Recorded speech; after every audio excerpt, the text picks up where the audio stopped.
Alright, so big boss 19 start हो गया and आज की इस वीडियो में हम बात करेंगे बिग बॉस 19 की कंटेस्टेंट तान्या मित्तल के बारे में। एक तरफ वो खुद को spiritual story Taylor, cultural explorer बोलती हैं, टेंपल्स जाती हैं और अपनी सो कॉल्ड संस्कारी इमेज से फॉलोअर्स बढ़ाती हैं, लेकिन दूसरी तरफ वो इंटेंशनली कैमरास के सामने अपने आप को एक्सपोज करती हैं for fame, views and engagement with over the top bossy attitude. But big boss में जाते ही विद इन अ डे वो खुद को गंदे तरीके से एक्सपोज कर रही हैं एंड उनकी रियलिटी ऑडियंस के सामने आ रही है, जिस वजह से वो काफी ट्रोल भी हो रही हैं। सो आज की इस वीडियो में हम डिटेल्ड एनालिसिस करेंगे तान्या की प्रॉब्लमेटिक पब्लिक लाइफ के बारे में, उनके बिजनेस पर लगे scam allegations, UP and MP tourism का फेस बनने का फेक क्लेम और उनके डुअल पर्सनालिटी सिंड्रोम के बारे में कि कैसे वो खुद को स्पिरिचुअल और कल्चरल इमेज ब्रांडिंग करके लोगों को मैनिपुलेट कर रही हैं। So watch the video till the end. Video start करने के पहले फॉर द कॉन्टेक्स्ट तान्या की ब्रीफ हिस्ट्री जान लेते हैं। सो तान्या का बर्थ 27 सितंबर 2000 को ग्वालियर में हुआ था, एमपी में। अकॉर्डिंग टू हर वो एक कंजर्वेटिव फैमिली से बिलोंग करती हैं जहां वैल्यूज और स्पिरिचुअलिटी को बहुत इंपॉर्टेंस दी जाती है। उनके फादर अमित मित्तल एक सक्सेसफुल बिजनेसमैन है जो खुद को लो प्रोफाइल रखना पसंद करते हैं। उनकी प्राइमरी एजुकेशन ग्वालियर के विद्या पब्लिक स्कूल में हुई एंड रही हायर एजुकेशन की बात तो you can see it by your self. Actually college में आर्किटेक्चर में सिलेक्शन हुआ था मेरा, चंडीगढ़ में, चंडीगढ़ यूनिवर्सिटी में। एक 12th पास नॉन ग्रेजुएट लड़की अपनी जिंदगी में क्या कर सकती है? तान्या की हायर एजुकेशन के बारे में तान्या खुद श्योर नहीं है, तो हम आपको कैसे ही बता सकते हैं। बाकी एट द एज ऑफ 19 उन्होंने अपना बिजनेस स्टार्ट किया, उनका brand handmade love by Tanya Mittal, जिसकी net worth according to Tanya around 2 crore है। लेकिन तान्या के सो कॉल्ड स्टार्टअप को लोग स्कैम बोल रहे हैं। ये तान्या के स्टार्टअप के अगेंस्ट सबसे कॉमन कंप्लेंट है कि कस्टमर्स ऑनलाइन ऑर्डर प्लेस करते हैं, पैसा डिडक्ट हो जाता है, लेकिन प्रोडक्ट कभी डिलीवर नहीं होता है। कंपनी व्हाट्सएप, ईमेल या कॉल्स पे रेस्पॉन्ड नहीं करती है या बाद में इग्नोर कर देती है। और ऐसी एक नहीं मल्टीपल कंप्लेंट्स हैं जहां लोगों को ना तो प्रोडक्ट मिले हैं, ना ही उनका पैसा रिफंड हुआ है। एंड जब वो ब्रांड से कनेक्ट करके प्रॉब्लम का रेजोल्यूशन मांगते हैं तो ब्रांड की तरफ से कोई रेस्पॉन्स नहीं आता है और उनके साथ पैसे का फ्रॉड या स्कैम हो जाता है। इसके अलावा तान्या के बिजनेस को मिसलीडिंग भी बोला गया है। लोगों का कहना है कि वो अपनी ही ब्रांड को टैग करती हैं इवन दो वो दूसरे ब्रांड्स की साड़ी पहन रही होती हैं। एंड एक एग्जांपल भी दिया गया कि एक मूरा ब्रांड की साड़ी थी लेकिन तान्या ने उसमें अपना ब्रांड टैग किया था, जिसके बाद मूरा जयपुर ने खुद इसको कंफर्म किया था अपने एंड से। कमेंट्स में बायर का कहना है कि वो पुअर और सब स्टैंडर्ड क्वालिटी की सारी चीप प्राइस में सेल करती हैं एंड जो कि डिलीवर भी नहीं होती हैं। But this is clearly white labelling, जहां आप दूसरे के प्रोडक्ट को अपने नाम से बेच रहे होते हैं। एंड तान्या का सारी सेल करने का तरीका हम सबको मालूम है। बाकी तान्या मित्तल को सबसे ज्यादा लाइमलाइट तब मिली जब वो यूपी टूरिज्म के स्पॉन्सर्ड इन्फ्लुएंसर के रूप में कुंभ को कवर कर रही थी। उनके पास सिक्योरिटी कवर बॉडीगार्ड्स थे जो टैक्स पेयर के पैसे से फंडेड थे। इसी दौरान उनकी एक रील वायरल हुई जहां पर उनको वीवीआईपी ट्रीटमेंट लेते हुए देखा गया, जहां एक तरफ लोगों को जगह नहीं मिल रही थी, वहीं दूसरी तरफ तान्या पूरे घाट पर अकेले नजर आ रही थी, जिसके बाद उनकी काफी ज्यादा ट्रोलिंग स्टार्ट हो गई थी। इसके नेक्स्ट डे हमको मौनी अमावस्या के दिन स्टैम्पेड देखने को मिला था, जहां पर मल्टीपल डेथ्स रिपोर्ट्स की गई थी।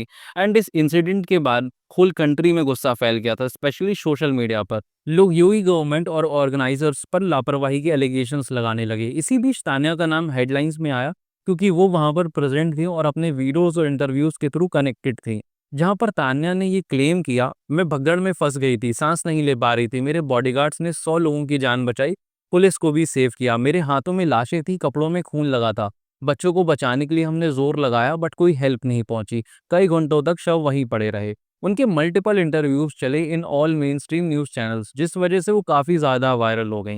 लेकिन स्टैम्पीड के दौरान एक वीडियो वायरल हुआ जिसमें तान्या को पुलिस के साथ वीआईपी प्रोटोकॉल मिलते देखा गया। वीडियो में वो क्राउड के बीच से सेफली निकाली जा रही थी, जबकि आसपास डिवोटी स्क्रीम कर रहे थे और स्टैम्पीड का शिकार हो रहे थे। जिसके बाद लोगों ने उनको और ज्यादा ट्रोल करना स्टार्ट कर दिया, क्योंकि जो लोग वहां पर प्रेजेंट थे उनका कहना था कि तान्या चीजों को एग्जैजरेट कर कर बता रही हैं। उसने जो भी किया वो सिर्फ सिंपैथी गेन करने और कैमरा एंड पब्लिसिटी के लिए किया था। इवन उनके इंस्टा पोस्ट पर भी उनको काफी ट्रोल करा गया, जहां पर वो बार बार वीडियो अपलोड और डिलीट कर रही थी।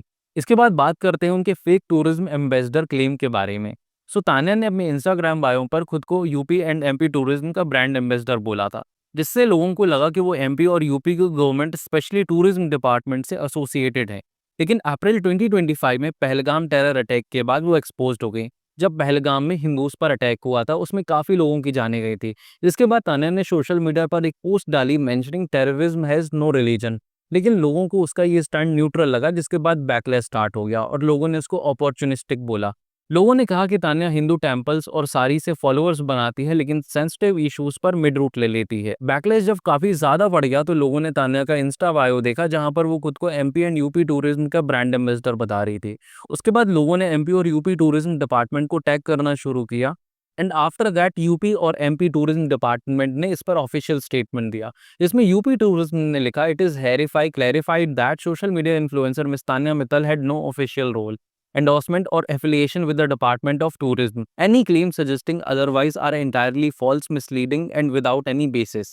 In fact, it is strongly advised to disregard such assertions and treat them with utmost caution.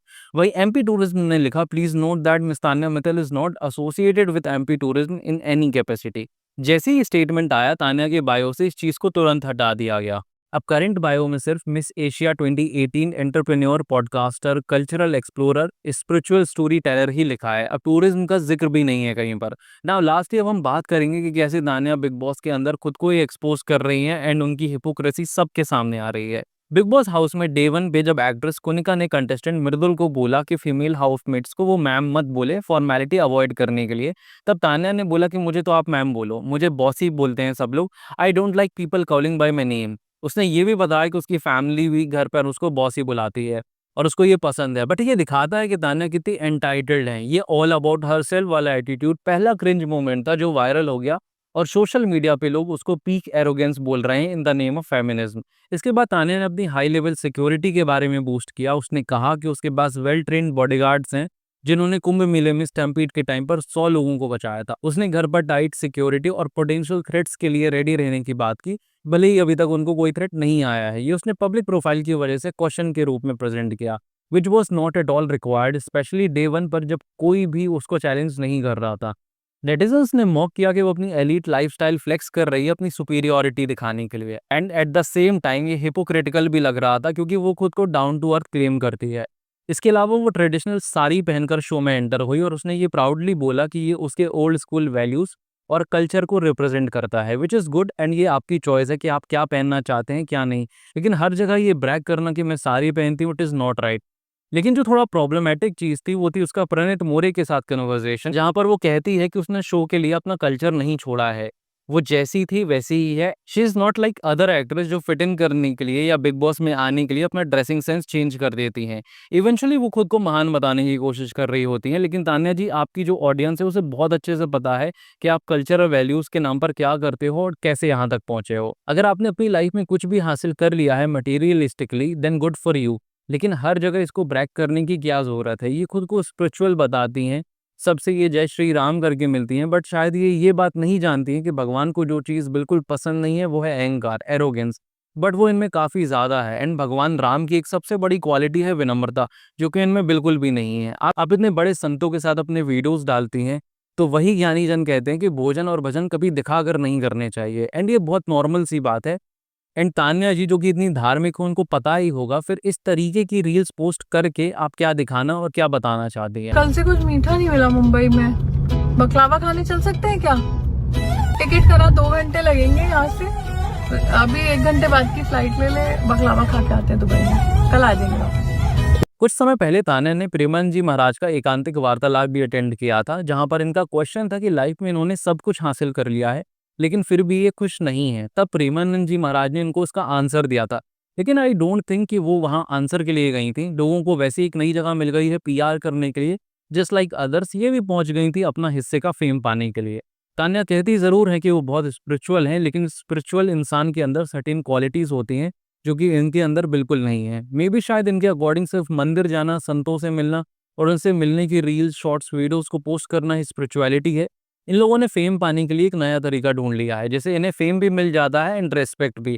अगर आपको फेम पाना ही है तो हज़ार तरीके हैं इसे पाने के, लेकिन आप खुद को धार्मिक दिखाकर कि मैं साड़ी पहनती हूँ, मैं बहुत कल्चरल हूँ, ओल्ड स्कूल हूँ, कंजर्वेटिव बैकग्राउंड से आती हूँ, ये सब दिखाकर आप शायद खुद को बेवकूफ़ बना सकती हैं, लेकिन ऑडियंस को नहीं।